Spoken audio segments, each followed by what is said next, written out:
What's up everyone, my name is Arad. I'm a second year medical student in Arizona, and in today's video we're going to talk about how I took step 1 and passed right after my first year. In this video we're going to go over how I did it, why I did it, give you guys resources to study for step 1, my kind of overall thought about step 1 and how I felt during the exam day and post-exam day, and to kind of help you guys navigate the process. So right now I'm in second year of medical school. I took step 1 in July of this year, July 22nd, so around 3 months ago. And I found out I passed around 2 weeks right after then. And I had to travel to another city to take it because it wasn't offered at the time here. Just for context, I live in Phoenix and I had to drive down to Tucson to take the test because it was offered there, but not here during that time. And kind of the reason and timeline how I did it. So we do an 18-month curriculum. So, regular first year. And then second year, we kind of finish all the content by December. And then you take step 1 and then a dedicated in February. And then you start rotation in March. My timeline was that right after first year, I used our summer break or our summer block to use as dedicated and just sit down and take step 1 right after. And kind of the structure of things and why I did it. I might be interested in competitive specialties, and I figured by enabling myself to take this test early on and having those extra time, extra months would allow me to do, more research, more connections, more shadowing, and I'm very undecided on what I want to do. So those opportunities would help me figure out, kind of narrow down my interest, so I have a better idea when I enter third year of what my interests are, which rotations I should really focus on getting honors in, and all this different fun stuff. And also I feel like it was kind of removing a pressure that I was like, step 1 is the biggest barrier, the entry into, clinicals and everything. So being able to be over it earlier kind of gave me peace of mind. So that was kind of the reasoning behind that. And for kind of prep material and everything combined, how I managed to do it. So our curriculum is, the first 6 months, they give you the best basic stuff, anatomy, and then we also have, system-based material that we go over. And all throughout those blocks, I was going through Anki and I was using Bootcamp. So those were my two biggest things. I would, watch the associated Bootcamp videos for our lectures and then do the Anki for it and keep up with it. And I did that kind of from the first few weeks of just starting medical school. And that was the momentum I went with. And right after, winter break, when we came back, I was like, okay, I think I'm going to try to take step 1 early. And when I decided that, I had to work ahead, because I had to finish content 6 months before my school does. So with that in mind, I started doing things ahead of time. So when we were in our neurology block, I would be studying our cardiology block ahead of time. When we were in our cardiology, I would study pulmonary ahead of time. When we were pulmonary, I would study renal, and like all these things combined, and I was able to finish everything before our summer break. And this was right at the end of May. And June was our kind of summer block that you're supposed to, get shadowing, research. And I spent some time shadowing, figuring those things out, going to a couple conferences, and while, trying to grind. So by this time, so from basically starting in July until end of May, I was grinding, Bootcamp and Anki, trying to finish all the content while, keeping up with school stuff and attending mandatory classes and things that I'm interested in. And when, the summer block started, I picked up, the extra shadowing, extra conferences. But here, I'm starting to implement practice questions. This is where I started doing UWorld questions. I'm very grateful our school offers it as part of our tuition. So it wasn't an extra fee that I had to pay, kind of not upfront. And having that opportunity really helped me because I was able to, figure out what works for me or what doesn't. So I started, doing 40 questions, timed, but tutor mode. And I soon found out, having tutor mode is not the best way of me trying to, get the best and the most out of the questions. So then I sat down, I would do 40 questions, but timed without tutor mode on. So I would, do the 40 block of questions. And then I would, after that, sit down, review it, do the Anki for it, add the Ankis. And I mean, good thing is that, on Anki, you can add UWorld card finder and you can copy the question number from UWorld and then put it into Anki. It really helps a lot. And I'll have the link to all of these in the comment section and the description below as well. And then after doing the 40 questions, review it, add the Anki to my working deck, and I would, do another 40 question block, do that, and then review. Same thing. At the end of the night, I would do all the things that are new. So by now, I've done a lot of the Anki deck, and I noticed my reviews were getting a lot. So I basically suspended every card and reset the whole deck. From now on, the only things I'll be focusing on are things I flag or get wrong on UWorld. So basically now, I'm doing questions in UWorld, adding them to Anki. This is my kind of working routine, and I would spend a decent amount of the day doing all this. But at the same time, when there was a question on UWorld that I'm like, oh, I don't know the content really, I would grab my first aid book, flip through it, read about it. Maybe there's a topic above it that I'm like, I don't know about that one, so I would read up on that as well. So it was kind of like becoming a habit of doing UWorld, reviewing first aid, and then doing the Anki at the end of the night. And kind of going with this flow for 4 weeks, I was able to finish 78% of UWorld. And after that was done, I was like around getting like mid 70s on UWorld performance. And I was like, maybe it's time to give NBMEs a shot. So I paid for NBME Forum 29, and I took the NBME Forum 29. Then I was like, I don't know how I feel about it. When I saw the score, I was like, okay, this is very reassuring. All right, for full transparency and sharing my experience, I took Form 29 on July 14th of 2025, and I got a 78% of correctness overall, and that was equating to 99 or higher chance of passing step 1. And I was like, okay, this is very reassuring, but I can't trust it. So I went ahead, and 3 days later, after full reviewing the question bank or the questions that I took in that form, and then doing more UWorld questions and reviews and everything, on July 17th, I took Form 30, and I also got a 78%, 99% chance of passing. I was like, okay, I replicated that score twice. Kind of feeling good, kind of still iffy. And then I'm like, okay, I'm going to do another form. If it's good, then I'm going to full send. And I took Form 31 on the 19th of July, and I got 82%, equates to 99 chance or higher of passing. And then I was like, I think it's time to do it. So I go on the website, and I'm like, okay, let's find a testing spot. And I'm like, oh, there's nothing available in Phoenix. So Tucson's available, and knowing me, if I had studied more, I would have definitely crashed and burned. So I was like, okay, I'd rather just go to Tucson. So for context, it's like an hour, 30-minute drive from Phoenix to Tucson. I was like, it's worth it for me. So I sign up, I go and take it on the 22nd.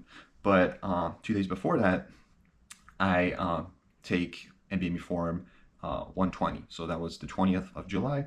I get an 82% correctness, and I'm like, I think I'm pretty solid to do this. So from now on, everything I review is the Anki, and just first aid, flipping through pages, going through the rapid reviews at the end of the book, and also the rapid review deck on Anki. I'll put that in the description as well. And basically, trying to review things and keep everything knowledge fresh right in the brain. And I go to Tucson the day before. I was lucky to be able to stay at a spot and not have to drive in the morning. So that day I'm kind of chilled, just relaxed, talk to family members, talk to brothers, talk to my friends, and kind of try to calm my nerves down. And I went and visited the testing center, and then got a decent night's sleep. I woke up like pretty early, around like 4:35, because I just couldn't sleep in the morning. And I kind of showered, got ready, tried to kind of do my warm up, tried to get a little bit of movement in. And then I went to the testing center like an hour earlier than what I was supposed to, just sit down somewhere, chill. And I went in a few minutes as soon as they opened the doors, and they were like, oh yeah, like we can let you like take the test right now. And it was like around like, it wasn't even 8 a.m. yet. So I was like, okay, perfect, yeah, I'd rather do it. So the process was like, you go, they fingerprint you, they they take the confirmation page you have, and then they have you check your pockets. If you have glasses, they look inside to make sure there's no cameras. They have a metal detector, and then they have sign, and then they're like, okay, this is like your password for the test. Write it down on your scratch sheet, and they give you like a couple of scratch sheets or scratch papers, plus like they're like whiteboard stuff, and plus like markers, and you take that in plus your ID as well. And then I took my water bottle as well. And then you go in, you sit down, you put in the password, and pro tip, you can just copy the password as soon as you put it in, and so you don't have to, write the whole thing down after each break. So basically, you put that in. You have a tutorial. I went through the tutorial in like maybe 2 minutes because I was like, I know this, and you can use the extra time from tutorial towards your break. And I sat for it, and it just was question after question, question after question. If things came up that I didn't know, I just did my best, answered the question, and then moved on. Thankfully, timing was never my problem, so that was very nice that I never had to worry about timing. And I would finish blocks, maybe I have 20 minutes left, so I would try to review some of the flat questions, but I barely maybe changed answers 3 times, and afterwards looking back at it, I changed it to the wrong answer. So you got to know yourself when you're doing this, and what helps to know yourself is take your practice exams honestly. And I'm just going to shift back to my test day, and then we're going to talk about preparation later. And then went through everything, and then maybe it was like after block 4, I've been just sat continuously through it. I'm like, okay, I think I'm gonna just go to the bathroom. And then I go to the bathroom, like, I can't really eat, I don't have an appetite, I'd rather just get this over with. So I go to the bathroom, literally 3-minute break, I go back, the guy's like, are you sure you wanna go back? I'm like, yeah, I think I wanna, just push through it. And then I go, sit down, take the test, just go through all the blocks, and I was like, okay, it was like done. I had like a bunch of time left, and that's because I didn't use a break, so there's a bunch of time left at the end. And then I was like, oh, this is it. And then you submit, and then you go out, you tell them, hey, I finished. They're like, oh, they print you a paper, and kind of just finish that part of the journey. But now comes the overthinking process. If you're that type of person, that oh, why did I put that question? What did I put for that question? So just overall thinking about all that was very kind of harsh. And I was pretty harsh on myself, like, oh, why'd you get that wrong? Try to looking up questions and like, oh, well, what was this nerve? What was that? Artery? What was, trying to look at the innervation of that muscle. What was that? But then, I was like, okay, I can't let this be, the next couple of weeks. So I tried to, calm my nerves down. A week after, I'm like, okay, I mean, what's done is done. Life is back to it. I'm like, now I'm second guessing myself, was I right for going through with it? Did I pass? And then that's where I kind of started spiraling, but also I was trying to okay, what's done is done. You can't do anything about it. So from then on, I was like, okay, we're just gonna hope we get the score next week. And thankfully, time comes, Tuesday night, I get an email at 12 a.m. like, hey, your score is gonna be available tomorrow. I'm like, oh, thank God, but now I can't sleep. Thankfully, I was able to sleep for a few hours, and then I woke up. It was 8 a.m. my time. I think it's 11 a.m. Eastern time that the scores get released. At that time, I opened up the NBME USMLE portal, and I saw the pass, and I was like, this is very relieving. So just being able to do that and go through it, I'm like, I need to spread the knowledge, help other people get through it, and also tell people hey, this is a possibility. If you put your mind into it, you can take step 1 early and use the rest of the time to boost up your CV, go on vacations, do your research, do things you care about. And so that's why I kind of wanted to make this video. And to kind of go back into practice questions and how you should approach it. When you initially start cubing, you should use this as a learning opportunity, and a learning tool. You get a 20%. That 20% doesn't define you. That doesn't tell you if you're ready or not, because by then you're not ready. When you first start, you're not supposed to be ready. So that's why you're using it as a learning tool. As time goes along and you're okay, maybe I'm 50% on with the bank. From then on, you're okay, now I can use it as a diagnostic tool, kind of, right? And the most important things is doing the practice exams. It's just like the MCAT. You got to take the full links. You got to know what the actual timeline is. You got to know how you perform during a certain period of time, because it's not just the content, it's the stamina, it's about the mental game. And I highly recommend that you take these practice exams, the NBME forms, the UWorld forms. You take them out in a public setting. Don't take them in your room. Go out in a public library and take it there. Make sure you're stimulating an environment that there's some noise, there's some people around, because in the testing center, there's people also testing. They're getting up and they're leaving the testing center. They're coming down. There's some noise. You might have a noise canceling headphone, but still, there's that element of other people's presence that you can feel. And just getting used to that, I think, helps a lot. And that's my kind of biggest tip that I tell people. And I think the road to success is have some spaced repetition. Anki is great, but you could burn out by using Anki. Know how to use it right. There's certain things you can do to lower your burden. I kind of suggest students to do, UWorld and NPME. If you're using Anki Hub and the Anki deck, um, that is basically has like tags for every third-party material. You can tag, so you can basically flag UWorld and NPME as your like high yield flag, but whatever color you want it to be, and then you can filter based on those flags. And then we also recommend, try to keep up with your reviews. That's the least thing you should do every day. And don't let it rack up, because once it racks up, it just becomes very hard to keep up. And that's like when, you just crash and burn. Try to maintain that steadiness.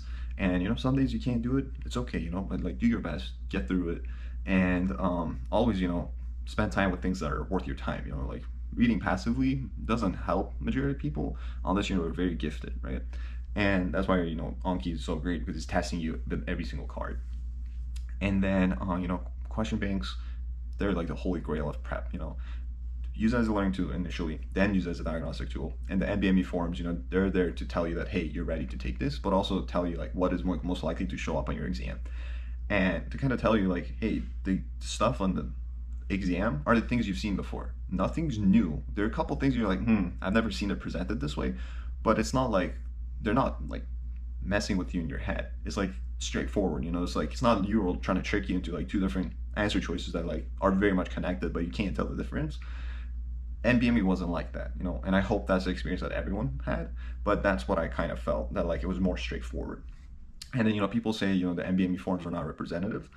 They're representative of the things that count, in my opinion, and there are certain things, that are changing, and I think if you have NBME forums that are telling you that you're ready, then you are ready. And we call ready as, 2 or 3 forums that are at least above 68% that are telling you that, hey, you're gonna pass. 68% of, correct that you got on NBME, not chance of passing. And but kind of overall recap of everything, things that helped me is, Anki. The most thing that I'm grateful for is Anki. It's the foundation of my knowledge. It's the thing that helps me recall things fast. Bootcamp, without Bootcamp, I could have not done this. Like, Bootcamp literally helps you learn everything that your school teaches, but in the most simple and understandable way. And it gives you all the high yield stuff that you need to know. And then, UWorld, big shout out to UWorld. Without it, Q banks don't mean anything. And then NBME, got to get the forms in, got to know what the actual test writers want to test you on. And then also, you got to take care of yourself, have days off, treat this as 8 to 5. After 5, stop doing it, find out a schedule that works for you. For me, it was, waking up early in the morning and, working out, and then getting to the grind around 6 p.m., stop the grind, go back home, chill with family, eat dinner, just relax, and then go to bed. And just kind of help yourself go through this process, because if you burn out, it's really hard kind of managing it. And I kind of burnt out kind of midway, and I was like, okay, I need to take a step back and see what's not working. And it was the schedule that wasn't working. I was like, put an insane amount of hours that was not getting anywhere. And kind of overall theme is like, it's doable. You can do it if you want to do it. There's no like up or down. If you decide to go down this path, I turn out fine. I have like a decent amount of time in my M2 year. Do the mandatories, and try to survive by in the preclinical realm. I've been like shadowing a lot, just kind of preparing for clinicals, and then doing some research. But to be honest, that's all my thoughts on this. If you guys ever have any questions, leave them down in the comments. I'll be more than happy to help you. But I'll see you guys in the next videos. Peace.